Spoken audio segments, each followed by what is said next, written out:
Hello दी, मेरी जेठानी और रिश्तेदार कॉल नहीं करते और जब भी मैं टाइम निकाल के करती हूँ तो बहुत बात करते हैं, पर नेक्स्ट टाइम लगता है कि हर बार हम ही क्यों करें, उनको भी तो हमें याद करके हमारा हालचाल पूछें, तो मना नहीं करता कॉल करने का। यार इन चक्करों में मत पड़ो, अगर आप कर लेते हो और वो फिर अच्छे से बात करते हैं ना तो करते रहो कॉल, रिश्ता चल जाएगा। अगर ये सोचोगे कि वो नहीं करते हम भी ना करें, ख़त्म हो जाएगा। कर लिया करो, कोई इशू नहीं है। दी प्लीज़ रिप्लाई करना, मेरी जेठानी के बच्चे मेरी सास बुला लेती है जब भी हॉलीडे हो। जेठानी गांव में रहती है, वर्किंग नहीं है। सास मेरे साथ रहती है, वर्किंग हूँ। मेरे भी 2 बच्चे हैं। जेठानी मेरे बच्चों को कभी नहीं रखती अपने पास, उसको जब बच्चे भेजने होते हैं।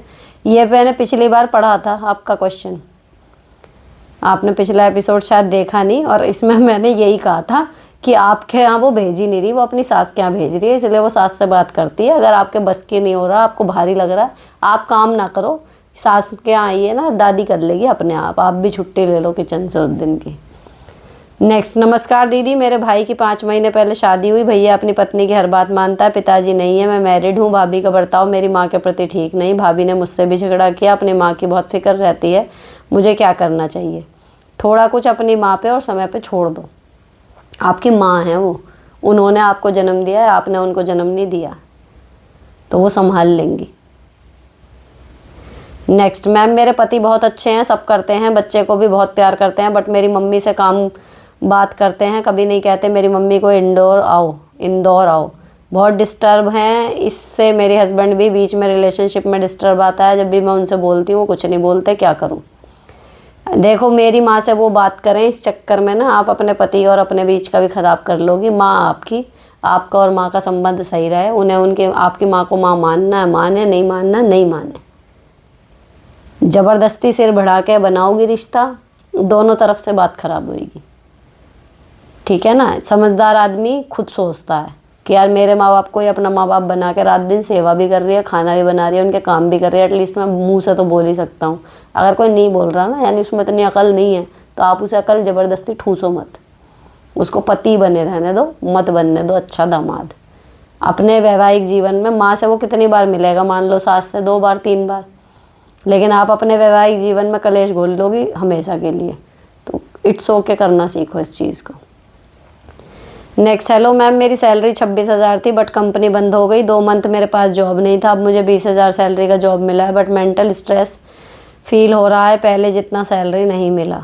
कोई बात नहीं, अब इसे छोड़ दोगे। बेरोज़गार रहने से, अगर ज़रूरत है अभी पैसे की, तो बेरोज़गार रहने से अच्छा है कि 20,000 की कर लो, और अगर स्किल है और किस्मत में होगा ना तो कोई और मौके से आप कमा लोगे उतने। क्योंकि मेरे को हमेशा लगता है स्ट्रांगली, आपको महीने के जितने कमाने हैं ना, भगवान उतने कमा देते हैं। आप उससे ज़्यादा हाथ पैर मारोगे, कहीं ना कहीं वो उतने ही कम हो जाएंगे, नुकसान हो जाएगा, या कहीं पर नुकसान हुआ है ना तो कहीं अनएक्सपेक्टेड रूप से वो पूर्ति भी करते हैं। तो अगर आपकी नियति 26,000 रुपये महीने कमाने की है, आपके खर्चे इतने हैं और आप उतने में ही पूरा पढ़ सकते हो ना अपना, तो देखना आप करो 20,000 की नौकरी, 26,000 अपने आप आएंगे आपके पास, कहीं से भी आए, व्यवस्था बन जाएगी कि आपको मौके मिलेंगे, आप कमा लोगे।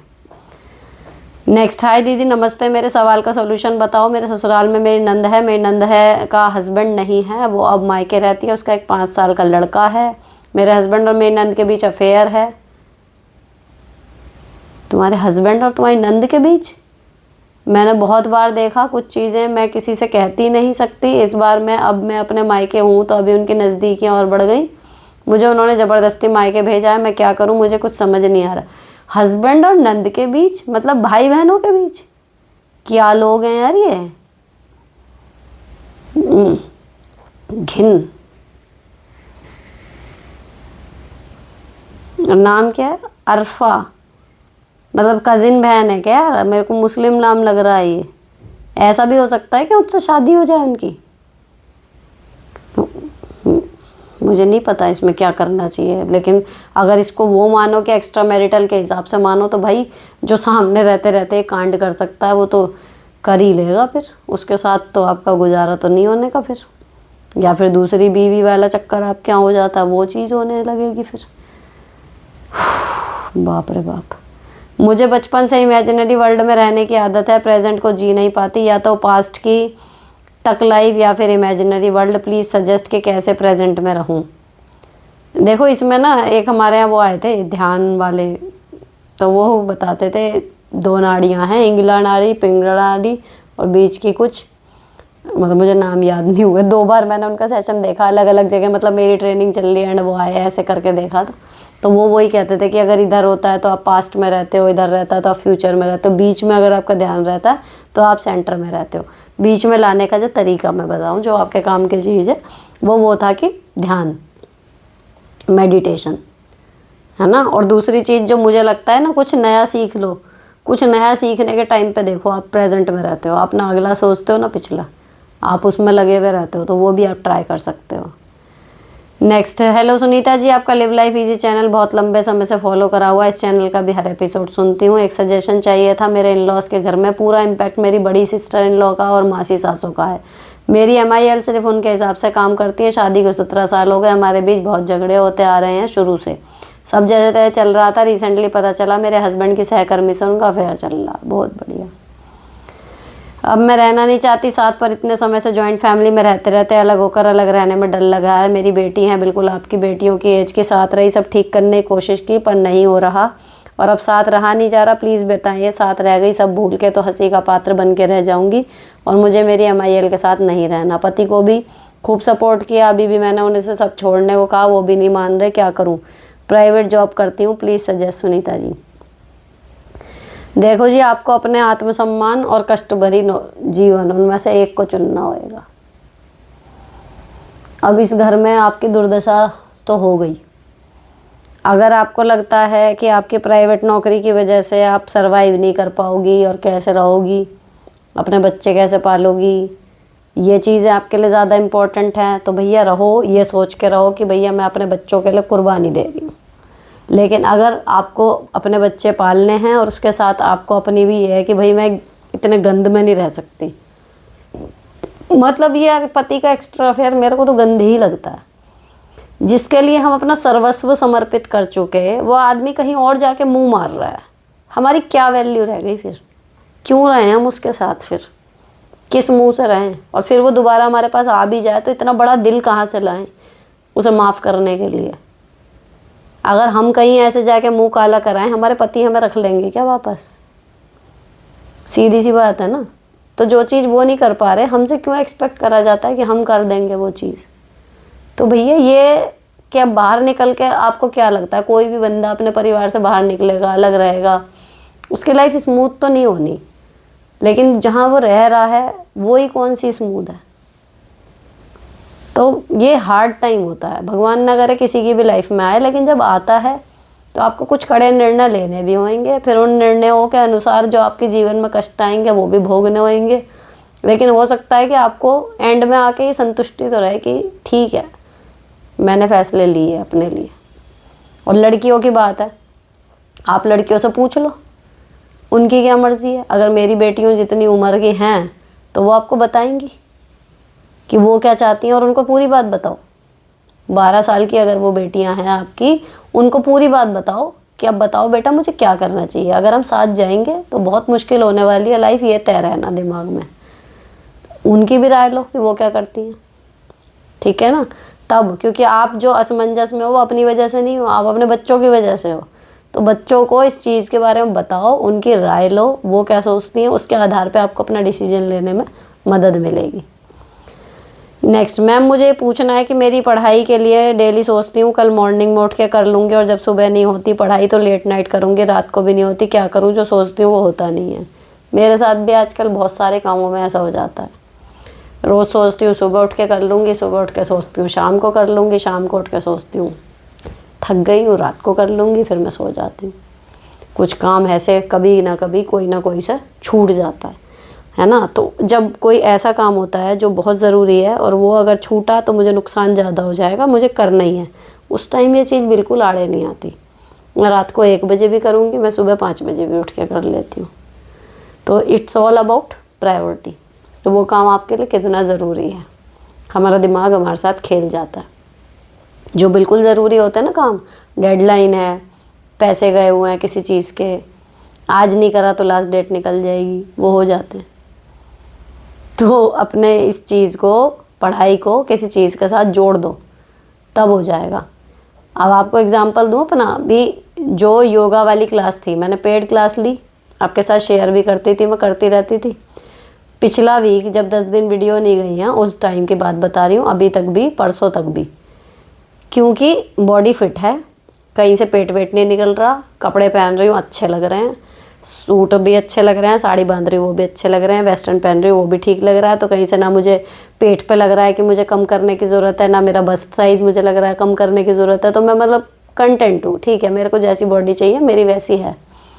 तो अब मैं उसमें ढील डालने लगी हूँ, ठीक है। मेरे मिस हो जाती है योगा क्लास, मैं सोचती हूँ सुबह कर लूँगी, मैं सोचती हूँ शाम कर लूँगी, मैं सोचती हूँ 15 मिनट कर लूँगी, 20 मिनट कर लूँगी, एंड यू वोंट बिलीव कि वो ऑन ही नहीं हो पाई पिछले, जब मेरी वीडियो मिस हुई है उस टाइम पे पूरे 12 दिन।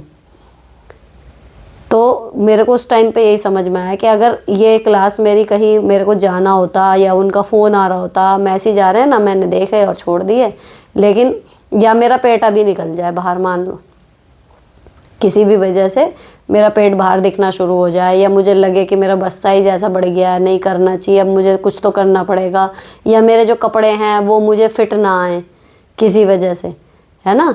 तो मैं अभी सब कुछ छोड़ के, जब मैं गर्मियों में जिम कर रही थी, घर पे भी आके कर रही हूँ, सब कह रहे थे ऐसे कैसे टाइम निकाल ले, तो भैया वो निकल रहा था, क्योंकि मुझे अपनी बॉडी टोन करनी थी। मेरे को लग रहा था कि नहीं, मेरी नहीं जा रही है हिसाब से, कुछ चीज़ें खटक रही थी कि पेट पे बेली फैट हो गया है, या बस साइज मेरा इंक्रीज़ हो रहा है, या नहीं जा रहा है बॉडी के हिसाब से, कुछ भी है, या सर्वाइकल मुझे ज़्यादा परेशान कर रहा है। तो मैं कर रही थी लगातार, बट क्योंकि अब वो क्यों ख़त्म हो गया ना, सब चीज़ें स्मूथ चल रही हैं, तो छोड़ दो। तो ये ह्यूमन नेचर होता है। तो आप अपनी पढ़ाई को जिस लिए कर रही हो वो अपना क्यों ढूंढो, उसको रिवाइज़ करो पहले, वो स्ट्रांग हो जाएगा, आप अपने आप काम कर लोगी, किसी मोटिवेशन की ज़रूरत नहीं पड़ेगी। नेक्स्ट, मैम मैं शहर की लड़की, गांव में शादी हूँ, टीचर हूँ, सास भैंस रखती है, उनकी तबीयत ख़राब हो गई, मैंने गोबर नहीं डाला, अब सब प्रेशर बना रहे हैं, सास नंद देवर सब मिलके बहुत बुराई करते हैं, मैंने सुनी, बहुत बुरा लगता है, क्या करूँ। भैया तुम्हारी आत्मा गवाही दे तो उठाओ, नहीं दे तो बुराई करने से मत उठाओ। खुद को कुचल के थोड़ी किसी की बुराई का, आज इस पर कर रहे हैं ये वाला काम कर लोगे, कल दूसरे पे करेंगे। हर काम हर किसी से नहीं हो पाता ना, हो सकता है आप में नहीं आ रही एक्सेप्टेंस उस चीज़ की, तो कर सकती हो तो करो, नहीं कर सकती हो तो उन्हें बुराई कर लेने दो, उनकी बुराई की वजह से मत पीछे हटो कि नहीं मैं कर देती हूँ, नहीं तो ये बुरा मानेंगे। नेक्स्ट, मैम मेरी नंद के ससुराल में लड़ाई हो रही है, तो उसके ससुराल वाले कह रहे हैं इसे ले जाओ, उनका बेटा शराबी है, अब मुझे समझ नहीं आ रहा मैं क्या करूं, मेरे सास ससुर हमारे साथ ही रहते हैं, समझ नहीं आ रहा होगा क्या होगा, और मेरी सास मेरी हर जगह बुराई करती है। भैया जब तक उनकी माँ है वो आने के लिए स्वतंत्र हैं, और आप ये इतना कर सकती हो कि जब वो आ भी जाएँ तो आप तटस्थ रहो, अपनी जिम्मेदारियाँ निभाती रहो, लेकिन ना फालतू घुसो, ना फालतू उनके साथ कोई बुराई भलाई में रहो। रिस्पॉन्स ऐसा दो मत कि आप उनके आने से बहुत खुश हो या दुखी हो, नॉर्मल रहो, क्योंकि आपकी कहीं ना कहीं कोई वैल्यू इस टाइम पे है नहीं। जो इस कंडीशन में आप हो, वो अपनी माँ के घर आ रही हैं, ना आप रोक सकती ना आप मना कर सकती। नेक्स्ट, हेलो मैम कैसे हो, I have master degree in engineering but due to daughter's job नहीं कर पा रही हूँ, घर में ट्यूशन लेती हूँ, 15,000 तक कमा लेती हूँ, हस्बैंड गवर्नमेंट डॉक्टर हैं, सब अच्छा है, बट मुझे खुद की अर्निंग चाहिए, कभी सोचती हूँ जॉब करूँ, कभी सोचती हूँ घर से ही कुछ करूँ, like online selling, suggest me please. इसमें किसी और का सजेशन आपके लिए काम नहीं करेगा, यू बेटर नो कि आपको क्या करना अच्छा लग रहा है, आप क्या करके संतुष्ट रहोगी, ये आप ही डिसाइड कर पाओगी कि मेरे को एक्चुअली क्या चीज़ ऐसी है जिससे मैं करके खुश रहूँगी, जॉब है या मैं घर का कुछ करूँ या मैं ट्यूशन का काम बढ़ाऊँ, आपको जो अच्छा लगे आप वो बढ़ाओ, क्योंकि फाइनेंशियल प्रेशर आप पे इतना ज़्यादा नहीं है, तो आप चूज़ कर सकती हो ऑप्शंस को। नेक्स्ट, हेलो दी मेरा यूजीसी नेट का एग्ज़ाम आने वाला है, मेरा 50% सिलेबस हुआ और अभी रिवीजन मॉक और क्लास भी लेनी होती है, प्लीज़ कुछ सॉर्टेड एंड ईजी सा सॉल्यूशन बताइए। कोई सॉल्यूशन नहीं होता बहन मेरे पास, मैं बता दूं आपको, आपको लगता होगा एकेडमिक्स में ये वो, लेकिन मेरे ना कभी मार्क्स बहुत ज़्यादा अच्छे नहीं आए। मेरा पता नहीं क्यों पूरे साल पढ़ने को बहुत मन करता है, मेरे को पढ़ना अच्छा लगता है, नॉलेज गेन करना अच्छा लगता है, लेकिन पेपर क्यों होते हैं मैं हमेशा इरिटेट हो जाती हूँ। पेपर में मेरे को नहीं मन करता परफॉर्म करने का, पढ़ने का, लिखने का, वहाँ जाके मेरे को आलस आता है, ये मेरे साथ है प्रॉब्लम, पता नहीं और किसी के साथ होती है या नहीं होती, बट ये मेरे साथ है। अब ये जो है ना कि 50% हुआ है, बाकी रह गया, और मैं कैसे करूँ। और ईजी सोल्यूशन मेरे पास किसी चीज़ का नहीं है। मैं जब पढ़ती हूँ ना, तो मुझे ये नहीं होता कि ये पेपर में आएगा इसलिए पढ़ रही हूँ। मैं पढ़ती होती हूँ क्योंकि मुझे मज़ा आ रहा होता पढ़ने में। मैं हमेशा पता अपने बच्चों को मैं यही सिखाती हूँ। मैंने कहा ठीक है, नंबर के लिए मेहनत कर लो, क्योंकि तुम CBSE में हो। मैंने कहा वहाँ पे 70-80% नॉर्मल में ही माने जाते हैं, तो इससे नीचे तो नहीं आने चाहिए। बड़े शर्म की बात हो जाएगी। बाकी बेटा नंबरों का देखो कुछ ऐसा है नहीं, नॉलेज गेन करने के लिए पढ़ो, किताबें बड़ी मज़ेदार होती हैं। तो मैं उन्हें हमेशा कहती हूँ, मैंने कहा इडियट 3 इडियट वाले में रेंचो था ना, उसको डिग्री नहीं मिली थी, उसको मज़ा आता था पढ़ने में, बस वो इसलिए पढ़ रहा था, लेकिन वो टॉप भी करता था। तो मेरा पर्सनली एकेडमिक्स में बहुत ज़्यादा हाई नंबर हैं ऐसा कुछ नहीं है, लेकिन ये है कि जो पुराना भी याद करा हुआ है ना, पढ़ा है कुछ है, वो इतना इंटरेस्ट लेके जो जो चीज़ें पढ़ी हैं वो बड़ी याद हैं, और जो सिर्फ पेपर के लिए पढ़ी थी ना वो सब साफ हैं। तो इसलिए कोई इजी सोल्यूशन नहीं है मेरे पास, बस आप पढ़ लो। तो 50% हुआ है, 75 हुआ है, 100 हुआ है, और कच्चे पक्के 100 करने से अच्छा पक्के 75 कर लो। ये ट्रिक हमेशा काम करती है। अगर आपको नंबर एक ही है कि जब कभी ऐसी सिचुएशन आती है ना कि इतने नंबर तक तो लाने ही लाने हैं, तो मुझे लगता है हमेशा सॉर्टेड रहने का तरीका ये है कि अगर आपका कोर्स बहुत लेंथी है और आपको दिख रहा है कि आपके टाइम के अकॉर्डिंग वो पूरा नहीं हो पाएगा, तो मैं कच्चे कच्चे 100 के 100 सवाल करूँ तय, उसकी बजाय मैं 75 करूँ, लेकिन पक्के कर लूँ जो गलत ना हो, तो मेरे अच्छे नंबर आ जाएंगे, मैं पास हो जाऊँगी। तो अगर एंड टाइम पे स्थिति ऐसी बन जाए तो ये कर लेना कि कई सारे टॉपिक ऐसे होते हैं ना कि मुझे पता है इनमें से मान लो 3 नंबर के आएंगे या 4 नंबर के आएंगे, अब वो टॉपिक करने में लग जाएंगे मुझे 2 दिन और मेरे पास नहीं है 2 दिन, तो मैं उन 4 नंबर को छोड़ ही दूंगी जो मेरे पहले वाले हैं। अगर मैं उनका रिवीजन नहीं कर पाई हूँ तो पहले मैं उनका रिवीजन कर लूँ। ये है एक तरीका जो हमेशा करना भी चाहिए और काम आता है। नेक्स्ट, सुनीता जी प्लीज़ मेरे क्वेश्चन का आंसर दीजिए। मेरे ससुराल में मेरी देवरानी को सूट पहनने की छूट है, कहीं भी घूमने फिरने की छूट है, लेकिन लेट तक सोने की भी छूट है, और मैं साड़ी पहनती हूँ, घर के नियम से भी रहती हूँ, फिर भी मुझसे पता नहीं क्यों चिढ़ती हैं। प्लीज़ रिप्लाई दी, मुझे क्या करना चाहिए? क्या मेरा भी सूट पहनना सही होगा? मेरी शादी को 6 साल हो गए, मेरी 2 बेटियाँ हैं, 3 साल की 1 1.5 साल की। BTC 2019 बैच की स्टूडेंट हूँ, टैट CTET क्वालिफाइड हूँ, और जॉइंट फैमिली में भी अपनी स्टडी को कंटिन्यू रखी हूँ। क्या पता UP की प्राइमरी वैकेंसी आ जाए। बिल्कुल सही। अब दूसरी चीज़ ये है कि ये सूट और साड़ी वाला आपकी चॉइस है। अगर आपको वो लगता है ना, देखो अगर मेरे को पता है कि मैं साड़ी में ज़्यादा अच्छी लग रही हूँ, लेकिन क्योंकि मेरी देवरानी सूट पहन रही है इसलिए मैं सूट पहनूँ उसकी बराबरी करने के लिए, तो गलत है। लेकिन मैं साड़ी में अच्छी लगती हूँ पर मुझे डिस्कम्फर्ट भी हो रहा है, अगर सूट पहन लूँ तो ज़्यादा बेटर रहेगा, तो मैं पहन सकती हूँ। तो इसमें आप पॉजिटिव भी हो, सही है, आप किसी की होड़ नहीं कर रहे, लेकिन आपके घर वाले ज़रूर बकवास ये नियम बनाए हुए हैं कि एक के लिए कुछ एक के लिए कुछ। तो अगर आपको केवल ये दिखाना है कि भाई मैं भी नियम नहीं मानूंगी तो पहन ही लो, लेकिन अगर आपको सच में लग रहा है कि हाँ भाई साड़ी मैं पहन रही हूँ, मेरे को परेशानी हो रही है, तो you are free to wear suit, पहनो आराम से।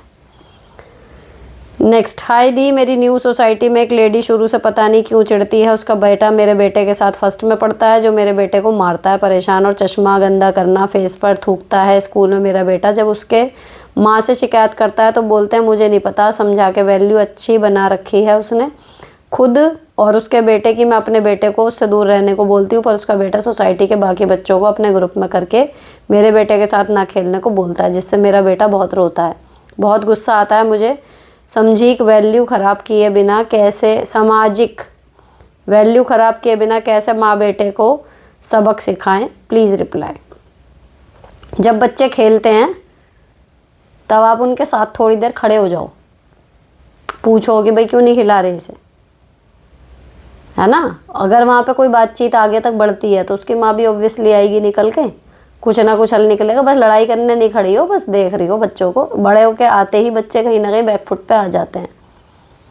तो आपका बच्चा अगर मान लो आधा घंटे खेल रहा है, कुछ हो, अगर पॉसिबल हो तो आप उसके साथ उस टाइम पे खड़े हो जाओ कि अरे भैया क्या हो गया, बाबू को क्यों नहीं खिला रहे या क्या है।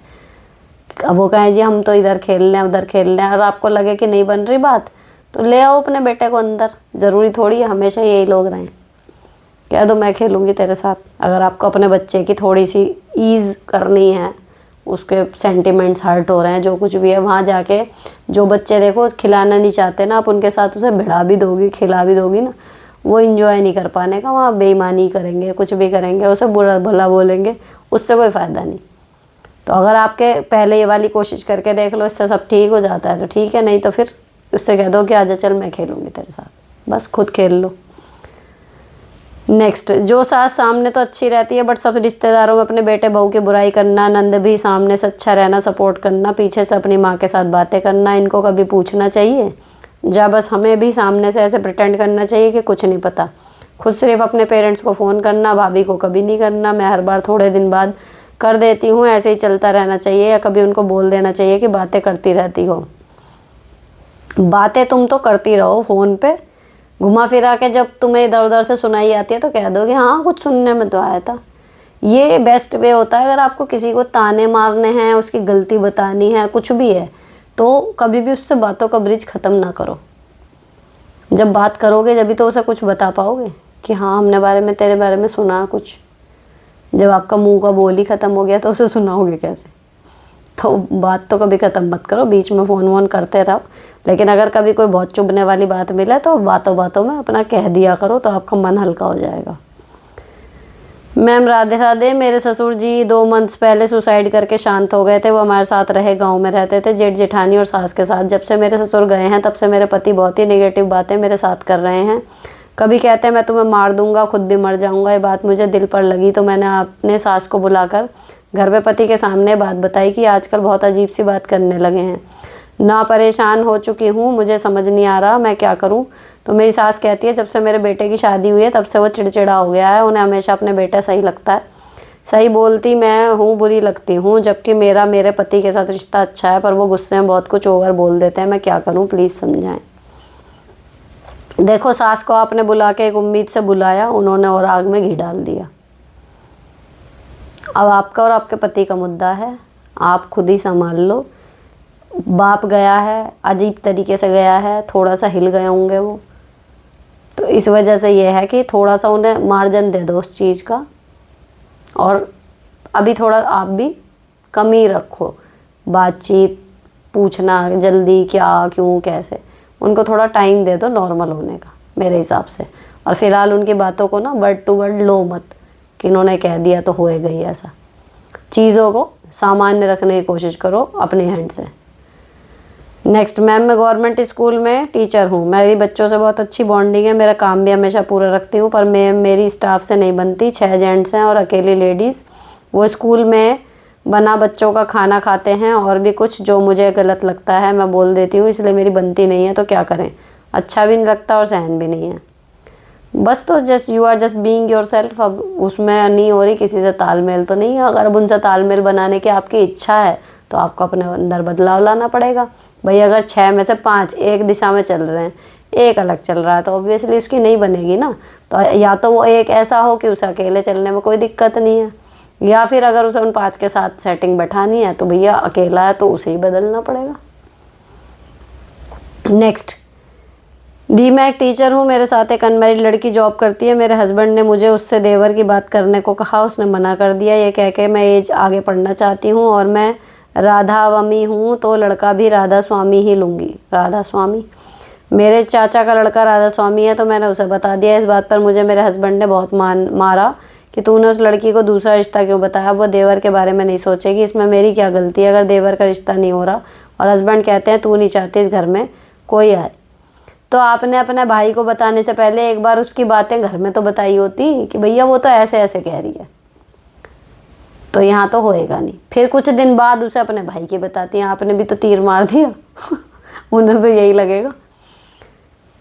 नेक्स्ट, दी मेरी शादी को 13 साल हो गया, एक बेटा 10 का, बेटी 8 की है। हस्बैंड का अफेयर है, रंगे हाथ पकड़ चुकी हूँ। एक तो परमानेंट है, बाकी जो जहाँ मिल जाए सबसे इन्वॉल्व हो लेते हैं। ससुराल से 80 किलोमीटर दूर रहते हैं। 1 साल पहले गढ़ लिया, पर ससुराल वाले उनकी हाँ में हाँ मिलाते हैं। जेठ जेठानी पूरी तरह से लुटने पर लगे हैं पैसे, कई बार मारपीट भी की। घर का राशन खुद लाते हैं, नमक तेल सब, एक पैसा नहीं देते। लास्ट दिसंबर से मारपीट भी हो रही है, तब से मैंने बात बंद कर दी। जब भी कोई चीज़ मंगानी होती है बच्चों से बोलती हूँ मन हो तो लाते हैं, नहीं तो नहीं। हम एक घर में अलग रहते हैं, वो ऊपर फ्लोर में सोते हैं, मैं नीचे फ्लोर में जब होती हूँ लड़ाई ही होती है। सबके सामने ऐसा दिखावा करते हैं सब ठीक है, लोग मुझे ही गलत समझते हैं, बहुत घुटन होती है। हाउसवाइफ हूँ, शादी से पहले एमएनसी कंपनी में काम करती थी दिल्ली में, अब होम टाउन कानपुर में रहती हूँ। ज़िंदगी नरक बन गई है, ऊपर से ससुराल वाले पैसे से लूट रहे हैं, क्या करूँ प्लीज़ दी रिप्लाई दो। मतलब ये एक्स्ट्रा मैरिटल अफेयर का शायद इन 52 में से ही चौथा या पांचवा सवाल आ रहा है।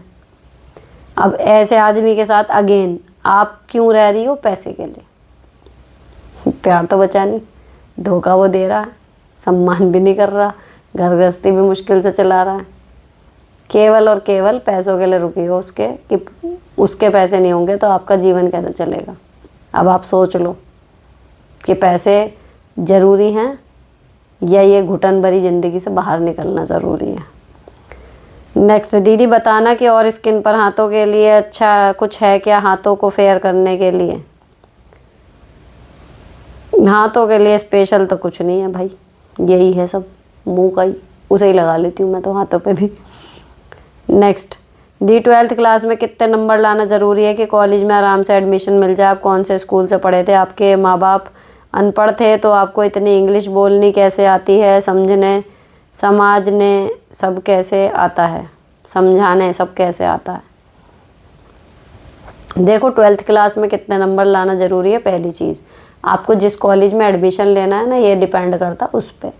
हर कॉलेज की मेरिट लिस्ट अलग बनती है, तो जितना ज़्यादा अच्छा और पॉपुलर कॉलेज उतनी हाई मेरिट, ठीक है। तो आपको अपना मैक्सिमम नंबर लाने कोशिश ये करो। दूसरी चीज़ कि मेरे माँ बाप अनपढ़ थे तो मुझे इंग्लिश कैसे आती है? तो भाई इंग्लिश माँ बाप नहीं ना सिखाते, वो तो टीचर सिखाते हैं। तो मैं जब तक 5th तक तो मैं इंग्लिश मीडियम में पढ़ी थी, तो इंग्लिश वहाँ से थोड़ी ठीक हो गई, फिर यूपी बोर्ड में आ गए, हिंदी मीडियम शुरू हो गया। लेकिन इंग्लिश वो है जो एक बार पढ़ ली, जितनी समझ में आई वो तो है ही ना। अब इंग्लिश में मैंने हाई स्कूल और इंटर में भी ट्यूशन नहीं लगाया था, तो मैं अभी जो बता रही थी ना, बात वही है कि मैं पढ़ती थी क्योंकि मुझे पढ़ने में मज़ा आता था। तो ये जो नॉलेज है, ये समझाना है, ये वो, अभी भी फ़ोन में भी मैं बजाय घंटों रील्स देखने के बजाय जो आर्टिकल्स वाली रील होती है ना, जिनमें कुछ पढ़ने के लिए होता है, मुझे वो ज़्यादा अच्छी लगती हैं। तो आप उनको पढ़ो, तो ये नहीं आप केवल देख रहे हो, आप कुछ पढ़ लो आर्टिकल्स, तो वो एक अलग चीज़ होती है, कहीं ना कहीं नॉलेज आपके दिमाग में आ जाती है। और जब कभी ऐसी सिचुएशन लाइफ में आती है तो कई बार काम आ जाती है। एक कहावत है ना कि सीखा हुआ कभी वेस्ट नहीं होता, तो वो चीज़ है। तो ऐसे ही आ गया। अब ये इंग्लिश बोलना तो वो वही है कि भाई अब कोई मेरे से कहे स्पीक इंग्लिश पूरा मैं एक पैराग्राफ बोल दूँ, वो तो नहीं है। लेकिन हाँ, बच्चे इंग्लिश मीडियम में पढ़ रहे हैं और जितनी मेरी इंग्लिश ठीक थी उस आधार पर यह है कि अगर 1-2 लाइन बोलनी हो तो मैं बोल सकती हूँ, समझ पूरी आ जाती है। तो ये तो अपना पर्सनल इंटरेस्ट होता है इसमें, माँ बाप अनपढ़ हैं या पढ़े लिखे उससे फ़र्क नहीं पड़ता। मतलब पढ़ता है, पढ़े लिखों के बच्चे जल्दी सीख जाएंगे, लेकिन ऐसा नहीं है कि अगर हमारे माँ बाप नहीं पढ़े हुए तो हम इंग्लिश बोल ही नहीं पाएंगे, बोल सकते हैं, बच्चे के इंटरेस्ट की बात होती है। नेक्स्ट, हेलो दी, मेरे ससुराल वाले मुझे बात बात पर टोंट मारते हैं, कुछ दिल दुखाने वाली चीज़ें बोल देते हैं तो मैं रिएक्ट कर देती हूँ। वो अलग मिलकर मुझे कहते हैं कि मैं लड़ाकू हूँ और हर बात पर लड़ाई करने के लिए तैयार रहती हूँ। जैसे कि ना, मेरा बेबी बहुत रो रहा था बाहर घूमने के लिए, फिर मेरी सास उसे ले गई और बोली कि कौन मारा? तो उसने बोला मम्मा ने। तो सास ने कहा खाना पीना तो कराती नहीं और मारती भी है, जबकि मैंने नहीं मारा, और खाना बनाने जाओ तो मेरे को भेज देती है। फिर ये सब बोलती है। खाने पीने की बात पर लड़ाई हो गई और मैंने बोला कि आज के बाद उसके लिए कुछ नहीं बनाना। आपको ना बुरा लगेगा, लेकिन ये आपका बचपना है, ऐसी बातें हो जाती हैं, इनको इतना सीरियसली लेने की ज़रूरत नहीं है, ठीक है। मुख्य बात ये देखो, आपका बच्चा रो रहा था, बाहर जाना है, आपकी सास उसको ले गई, इतना ही बहुत है, ठीक है। अब उनने पूछा कि हाँ मम्मा मारी है, वो ठीक है, वो चीज़ें एक बार को बुरी लगती हैं, लेकिन उसको आप पकड़ के बैठ जाओ इतना कि आप कमेंट कर पा रहे हो, तो यानी आपके दिमाग में बहुत ज़्यादा वो चल रही हैं, ठीक है। तो मैं आपको बताऊं कि वो इतनी ध्यान देने लायक पॉइंट नहीं है। बच्चे बहुत सारी चीज़ें बोल देते हैं और इन लॉज उनको ढाल बना के बहुत सारी चीज़ें वापस हमें बोल भी देते हैं। अब दूसरी चीज़ कि आप बोल देती हो इसलिए आपको कहते हैं लड़ाकू। देखो, मैं खुद भी अपने वीडियो देखती हूँ ना, कई बार ये देखने का तो खैर नहीं मिलता टाइम, लेकिन जब मैं आपको सजेशन दे रही होती हूँ मेरे दिमाग में एक चीज़ चल रही होती है कि क्या मैं लड़ाकू हूँ। मैं कहती हूँ कि कोई आपके लिए अगर बुरा कर रहा है तो उसके बैंड बजा दो, तो क्या मैं निगेटिव हूँ, क्या मैं बुरी औरत हूँ, क्या मेरी थिंकिंग पॉजिटिव नहीं है। मेरे को कई बार लगती है ये चीज़ें कि मैं कोई गलत सलाह तो नहीं दे रही कि आदमी अच्छा खासा सीधा अपने घर में बर्दाश्त कर रहा है और मैं उसको कह रही हूँ कि नहीं आप गलत बर्दाश्त कर रहे हो। लेकिन एक पॉजिटिव और एक नेगेटिव वाइब, दोनों में ना फ़र्क होता है, वो पता चलता है। अभी जब हमने महाभारत ख़त्म करी है तो क्या पांडवों ने कोई गलती नहीं करी थी? क्या उन्होंने युद्ध में लोगों को नहीं मारा? लेकिन सरप्राइजिंगली जब वो लोगों को मार रहे थे तो एक आत्मसंतुष्टि हो रही थी कि हाँ न्याय हो रहा है। और जब उनके पक्ष का कोई भी मर रहा था तो आंसू बह रहे थे कि अन्याय हो रहा है। जबकि टेक्निकली देखो तो वो लोग भी, दूसरी साइड के जो कौरव हैं वो भी उनके साथ जो उनके हिसाब से गलत हुआ वो लड़ तो उसके हिसाब से ही रहते ना। तो अगर आप दोनों का पॉइंट ऑफ व्यू बैठ के सुनते हो उस टाइम पे, मैं सोचती हूँ तो दोनों के पास बताने के लिए बात थी। इवन उसमें एक सीन भी है कि दुर्योधन बलराम दाऊ को अपना पॉइंट ऑफ व्यू दे रहा है ना। तो मेरे हस्बैंड भी कह रहे थे कि भाई दुर्योधन के साथ कहीं ना कहीं हुआ तो गलत, तो मैं भी अग्री कर रही थी कि वो कहीं ना कहीं दुर्योधन की उसमें उतनी गलती नहीं है, उसके दिमाग में इतने इंजेक्शन भरे गए शुरू से नेगेटिविटी के कि वो ऐसा हो गया। अब अगर उसके पॉइंट ऑफ व्यू से उसके दिमाग से सोचो तो वो अपने लिए सही कर रहा है, उसके साथ जिसने बुरा करा वो उसको बुरा कर रहा है, ठीक है। लेकिन अब असली पॉइंट, हम बुरा कर रहे हैं किसी का क्योंकि उसने हमारे साथ गलत करा, हम उसको जवाब दे रहे हैं शब्दों से, या वहाँ पे तो भाले चल रहे थे जो बात है। हम किस गति से जा रहे हैं, कितना नीचे गिर रहे हैं, किस हद तक उसको दंड दे रहे हैं, ये निर्धारित करता है कि हम एक नेगेटिव व्यक्ति हैं या एक पॉजिटिव व्यक्ति हैं। समझ गए? तो अगर हमें कोई ससुराल में हमारा दिल दुखा रहा है, हमें उल्टी बातें कह रहा है, सब कुछ कह रहा है, हमें उसका पलट के जवाब देना है, ये मैं हमेशा कहती हूँ।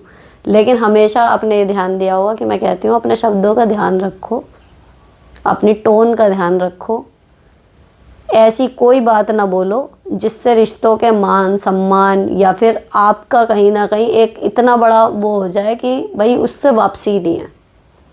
मैं ये हमेशा कहती हूँ ना कि इस चीज़ का ध्यान रखो, नरम शब्दों में कड़ी बात कहो। वो लॉजिक यही है कि हम अपनी रक्षा कर रहे हैं, या हमारे साथ किसी ने गलत करा तो हम उसको जवाब दे रहे हैं, लेकिन अपनी मानवता नहीं खो रहे। हम एक बुरे इंसान नहीं बनेंगे, किसी को सज़ा देने के चक्कर में हम जानवर नहीं बन सकते खुद भी। कि किसी ने अभी जो आया था कि गर्भवती स्त्री को बाल पकड़ के मारा, अब वो गर्भवती स्त्री कल को अगर उसकी सास बिस्तर पे पड़ी हो, किसी लायक ना हो, मान लो ऐसा टाइम आए और वो ही गर्भवती स्त्री की इन्होंने मुझे उस टाइम पे मारा था और वो अपनी बिल्कुल लाचार पड़ी माँ को या उसकी सास को वो भी चूटियाँ पकड़ के मारे, कैसा लगेगा? गुस्सा आएगा। हम खुद भी अगर यहाँ पे पढ़ेंगे ना तो हम सुन के देखेंगे कि यार ठीक है उस टाइम पे जो हुआ जो है, ये इस टाइम पे गलत कर रही है। क्योंकि जितनी लाचार एक पूरे टाइम की गर्भवती महिला है, कहीं ना कहीं उतनी ही लाचार वो भी है जो बिस्तर पे पड़ी होगी। अगर ऐसी कभी परिस्थिति आई तो उसको ये है ना कि वो बातों से उसने सुना देगी। उसका तरीका ये होगा कि भाई देखो तुमने मेरे साथ इतना करा था, मैं तुम्हें माफ़ नहीं कर पा रही। लेकिन जब वो इतनी करुण स्थिति में पहुंचेगी तो वो उसके साथ उस लेवल की बुराई नहीं करेगी बराबरी करने के लिए। तो कुल मिला के जो मैं आपको समझाना चाह रही हूँ वो ये है कि अगर हमारे ऊपर ये टैग लग गया है ना कि हम लड़ाकू हैं, हम बहुत लड़ाई करते हैं, इसका मतलब हम अपना जवाब तो दे रहे हैं, लेकिन कहीं ना कहीं हमारे शब्दों का चयन, हमारी टोन या फिर हमारा रिएक्शन उस घटना से ज़्यादा हो रहा है। जितना चाहिए हम उससे ज़्यादा रिएक्शन दे रहे हैं, ये हो रहा है। अगर आप संयत तरीके से जवाब दे रहे हो ना, आपके ऊपर कभी टैग नहीं लगेगा लड़ाकू होने का। लगेगा ये लगेगा जैसे मेरे ऊपर है, अगर कोई मेरे से, मुझे लगता है मेरे पीछे भी बात होगी ना, या मेरे हस्बैंड से भी पूछूं तो वो सीधे कहते हैं कि यार तुमसे कोई बहस करने से या कुछ तुम्हें बुरा बोलने से पहले 10 बार सोचेगा कि बैंड बजा देगी। वर्ड आता है कि बैंड बजा देगी, ये नहीं आता कि अरे इससे कौन मुँह लगेगा, ये तो बहुत लड़ाकू है, इसको तो बोलने की तमीज़ नहीं, ये तो अपनी भी इज्जत उतार देगी और इससे तो अगर वो कराया तो। ऐसे वर्ड नहीं मिलेंगे आपको सुनने को। और जबकि सच में हर आदमी सोच समझ के ही बात करेगा कि भाई इनसे कुछ भी उल्टी सीधी बात करने से पहले 10 बार सोच लूँ, बोलनी है नहीं बोलनी, भले अपने मन में कुछ सोच रहा हो नहीं सोच रहा हो, मेरे सामने नहीं करेगा। तो ये चीज़ है कि आपको जवाब देना है, लेकिन अपने शब्द, अपनी टोन बहुत सोच समझ के रखनी है, ताकि आपका आत्मसम्मान भी बचे, आप नेगेटिव पर्सनैलिटी में न गिने जाएं, आप पॉजिटिव ही रहें। अपना हक लेना सही है, लेकिन दूसरे को दंड देने में या दूसरे को जवाब देने के चक्कर में आप एक लिमिट ना क्रॉस करो कभी भी। नेक्स्ट, मेरी सास विंटर वेकेशन में हमें घर बुला रही है, पर मुझे मैके जाना है। वहाँ मैं राखी के बाद से नहीं गई, ससुराल नवंबर में ही गई थी। मुझसे कभी बात नहीं करती, पर बेटे को कॉल करके बोलती है इसको तो यहाँ आना पड़ेगा। स्टार्टिंग में आती जाती थी मैं, पर सास का बिहेवियर हमेशा रूड रहा, तो मैंने जाना कम कर दिया। मेरे हस्बैंड अभी भी हर महीने घर जाते हैं, मैं मायके साल में 3 बार ही गई। दिवाली में भी सास ने मुझे नहीं जाने दिया और पति को घर बुला लिया। अब छुट्टी में भी नहीं जाने दे रही, तो जब उन्हें मुझसे मतलब ही नहीं, उनका बेटा हर मंथ ही जा रहा है, तो वो मेरे पीछे क्यों पड़ी हैं? Please ma'am reply. Ego problem कि नहीं जाएगी वहाँ, यहीं आएगी। अब आपके लिए अगर ज़्यादा इम्पोर्टेंट है तो आप बहस करो, आपको लगता है कि इससे ज़्यादा कलेश हो जाएगा तो छोड़ दो, और या फिर सिंपल तय कर लो कि भाई एक बार मैं मैके जाऊँगी, एक बार ससुराल जाऊँगी, बस फिक्स कर दो उसे, उसमें चेंज ना हो फिर। Next, Sunita ma'am body tanning के लिए कुछ उपाय बताएं। मेरे को लगता है यार इस चैनल की बजाय आप कहीं, वैसे जो ब्यूटी चैनल होते हैं ना, वो लोग ये मिलाओ वो मिलाओ, वो बहुत सारी चीज़ें बता देते हैं। मैं तो सिंपल सा एक हिसाब मेरा तो ये है, टैनिंग हो रही है सूरज की धूप से, तो कड़ी धूप में ज़्यादा देर रुकना ही अवॉइड करो ना। जा रहे हो तो ढक के जाओ अपने आप को। और अगर ये है कि जी हमें विटामिन डी भी लेना है, वो भी है, तो जितने भी हिस्से खुले हैं उन पर सनस्क्रीन लगाओ, अपने आप नहीं होगी टैनिंग। मुझे तो लगता है precaution is better than cure. तो अब बचा लो ना अपने आप को धूप से, अपने आप ही टैनिंग बच जाएगी। नेक्स्ट, हाय दी, मेरा एक बीएफ है, मैंने पहले भी बताया था आपको, वो सिंधी है एंड मुझसे शादी करने का कह रहा है। मेरे दिल में भी फीलिंग्स हैं, वो मुझे टाइम नहीं देता, बिज़ी रहता है बिकॉज ऑफ उसकी शॉप है, और उसका दिन मुझसे बात करने का मन भी नहीं होता, ऐसा मुझे फील होता है। कभी फ़ोन चार्ज पे लगा रहा है, कभी कोई आ गया है, ऐसे बहाने बनाता है। अभी उसने अपनी मम्मी और सिस्टर से भी मिलवाया, बट मुझे बोल दिया कि 5 मिनट ही बताऊंगा, बात करूंगा, और 5 मिनट में मुझसे बहाना बनवा के कि ऑफिस की मीटिंग ज्वाइन करनी है ले गया। मुझे ये बिहेवियर अच्छा नहीं लगा, क्या करूं? I am confused. और शादी के भी इसलिए कह रहा है कि अब रहा नहीं जाता, चलो रूम पे चलते हैं, शादी तो करेंगे ही, क्या होता है। अब मैं बेवकूफ़ी में उसकी फैमिली से मिल के, अब अगर मैं मना करती हूँ, उससे ब्रेकअप करती हूँ, तो वो लोग क्या सोचेंगे? प्लीज़ मेरा रिप्लाई कर देना, आई एम सॉरी, कमेंट बड़ा हो गया। देखो जी, जब तक शादी हो ना जाए कोई मतलब नहीं है रूम पे चलने का, सीधी बात। मैं आपकी मम्मी नहीं हूँ, आपकी बड़ी बहन नहीं हूँ, लेकिन किसी भी लड़की को मैं यही हमेशा पूरे अधिकार से वो दूंगी कि कोई मतलब नहीं है। जो शादी करने का इच्छुक है, पूरा जीवन जिसे साथ में बिताना है, वो इस चीज़ के लिए वेट करेगा, सिंपल सी चीज़। और देखो, मैं इस मामले में ना बड़े पुराने ख्याल की हूँ। एक लड़की अगर अपनी इज्जत नहीं संभाल पाई, शादी से पहले हमें सेक्स नहीं करना, सीधी सी बात है। अगर हम ये ही नहीं कर पाए, एक इतनी, ये मतलब ऐसा तो है नहीं कि बहुत आसान है, रोज़ भूख लग रही है जी खाना ही है, कब तक रहें भूखे। ये बहुत आसान चीज़ है कि जब तक हमारी शादी नहीं हो जाती, हम सारी परंपराओं के निभाने के बाद हम एक दूसरे के नहीं हो जाते पूरी तरीके से, तब तक हम शरीर से नहीं जुड़ेंगे। ये कितना मुश्किल है यार करना। लेकिन अगर एक लड़की, मैं तो कहती हूँ, मतलब मेरी एक बार मेरी भाभी ने मेरे को एक बात बताई थी, मतलब छोटी तो नहीं, मतलब मैं यंग ही थी, जवान थी कहना चाहिए। उन्होंने पता सीधे एक बात बोली थी कि गुड़िया, लड़के कभी भी मौका उन्हें मिलेगा वो नहीं छोड़ेंगे, अपनी इज्जत बचाने की जिम्मेदारी लड़कियों की होती है। अब इसमें कुछ रूढ़िवादी होंगे, कुछ होंगे, लड़कियां आजकल की मैंने कहते सुना है कि क्यों लड़कों की इज्जत नहीं जाती क्या, वो भी तो वर्जन नहीं है, अगर हम नहीं रहे तो क्या हो गया। भाई शरीर अलग अलग हैं लड़के और लड़कियों के। जो कहते हैं ना लड़का लड़की बराबर है, नहीं है वो बराबर, हमें प्रकृति ने अलग बनाया है। अगर कोई गड़बड़ हुई तो बच्चा लड़की के पेट में आएगा, लड़के के में नहीं जाएगा। तो कहाँ से बराबर हो? प्रकृति ने ही बराबर नहीं बनाया, तो ये जिम्मेदारी अलग है। मैं ये नहीं कहती लड़कियां कम या लड़के कम, उसमें मैं हमेशा पक्षधर रहती हूँ कि भाई कम कोई नहीं है, लेकिन एक से हैं बिल्कुल भी एक से नहीं है, बिल्कुल अलग अलग है। तो सिंपल सी एक चीज़ है कि भैया शादी हमारी किसी से भी हो, अरेंज मैरिज हो, लव मैरिज हो, चाहे 20 बॉयफ्रेंड बनाए तुमने और 21वें से शादी हो रही है तुम्हारी, मैं उसमें नहीं जा रही कि ये गलत है वो सही है, लेकिन उन 20 के 20 में किसी के साथ भी आपके होने नहीं चाहिए फिर संबंध उसी के साथ हो जिसके साथ आपकी शादी हो गई पूरी। आप कोई कितना ही डिवोटेड हो रहा हो, कितने ही वादे कर रखे हो, कितना ही कुछ कर रखा हो, भैया जब तक फेरे नहीं होंगे, जब तक तुम्हारी हम कानूनी सामाजिक रूप से पत्नी नहीं बन जाएंगे, कोई रूम वूम वाले चक्कर बिल्कुल बेकार की बात है। अगर वो अपनी चाहत को आगे रखते हैं कि अगर मुझसे प्यार करती हो तो मानोगे, तुम भी तो कह सकते हो अगर मुझसे प्यार करते हो तो मानोगे।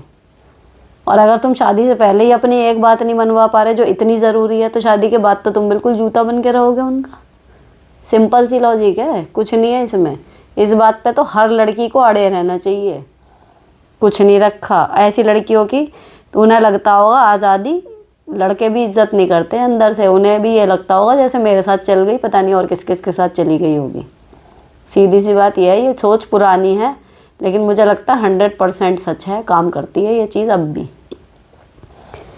चलो नेक्स्ट। मैंने कंप्यूटर इंजीनियरिंग किया एंड 2014 से 2017 तक मैंने सॉफ्टवेयर डेवलपर की जॉब की, बाद में गवर्नमेंट प्रिपरेशन की ताकि गवर्नमेंट जॉब मिले, लेकिन वो भी नहीं मिली। 2 साल तक प्रिपरेशन की थी, बाद में मेरी डॉटर हुई, देन मैं कभी कभी एग्ज़ाम देती थी लेकिन मेरा हुआ नहीं क्लियर। एंड वैसे उस टाइम मेरी डॉटर को रखने के लिए कोई था भी नहीं, सो जॉब करने बाहर जा नहीं सकती थी। एंड अभी मैं बाहर जाके जॉब फुल टाइम नहीं कर सकती। वर्क फ्रॉम होम मिलता है लेकिन उसमें कमी, बहुत अच्छा एक्सपीरियंस चाहिए। क्या करूं, अगर मुझे जॉब करनी है तो मैं फुल टाइम बाहर जाकर जॉब नहीं कर सकती बिकॉज हमारी डॉटर अभी प्री स्कूल में है। देखो भैया, जो एक्सपीरियंस कह रही हो, एक्सपीरियंस भी तो काम करने से ही आता है ना, तो जस्ट कीप ऑन ट्राइंग। इस फील्ड का मुझे ज़्यादा नहीं पता, जिनको पता है आपके सर्कल में कोई कर रहा हो, जो लोग ऑलरेडी जॉब पे हैं, आप उनसे बात कर सकते हो। आपको वर्क फ्रॉम होम दिलवाने में वो मदद कर देंगे थोड़ी बहुत आपकी, है ना। तो यही सब चीज़ें हैं। अगर वर्क फ्रॉम होम ही करना, उसमें चाहे 4 पैसे फिर कम मिले, लेकिन वो कर लो जब बाहर नहीं जा सकते। नेक्स्ट। नमस्ते दी, मेरी सास बीमार है, मैं हाल पूछने जाती हूँ तो मुंह फेर लेती हैं। ननंद बोलती है तो मैं थोड़ी देर बैठ कर आ जाती हूँ। अलग रहती हूँ, कहते हैं सेवा करो, सबकी टॉर्चर उनका वहीं रहता है पहले वाला।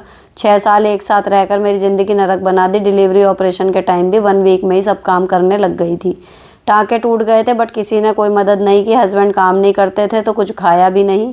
पूरी बॉडी कमज़ोर है एंड अनमैरिड थी, फिर भी उसने 4 तोले गोल्ड ले लिया था बेटा होने के अगले दिन ही। मेरा उनकी शक्ल देखने का भी मन नहीं करता। क्या मुझे सास की सेवा करनी चाहिए? सब कहते हैं सेवा करो, मेरा माइंड सब याद रखता है। उन्होंने ऐसा बर्ताव किया, अब भी कर रहे हैं। मारपीट के बाद तो मेरी ओर से सब खत्म है। नहीं मन गवाही दे रहा तो भैया मत करो। मन मार के 1 दिन करोगी, 2 दिन करोगी, फिर कोई फ़ायदा नहीं उसका। मत करो, गिल्ट ट्रिप पे मत जाओ। जब भी गिल्ट लगे याद रखो कि उन्होंने क्या क्या करा था एंड अभी आप फॉरगिव नहीं कर पा रहे हो, इट्स कम्प्लीटली ओके। तो यहाँ पर एपिसोड 156 के सारे सवालों के जवाब मैंने दे दिए हैं, शुक्र है भगवान का। और एपिसोड यहीं पर ख़त्म कर रही हूँ। अगर आपको कोई कमेंट करना हो, कोई प्रश्न पूछना हो तो कमेंट सेक्शन खुला है, आप कमेंट कीजिए। वीडियो को लाइक कर देना, सब्सक्राइब कर देना चैनल को और बेल आइकन प्रेस कर देना ताकि जब भी मैं नई वीडियो लाऊं आपको नोटिफिकेशन मिल जाए। मिलती हूँ आपसे नेक्स्ट एपिसोड में। Till then bye bye, stay beautiful and sorted always.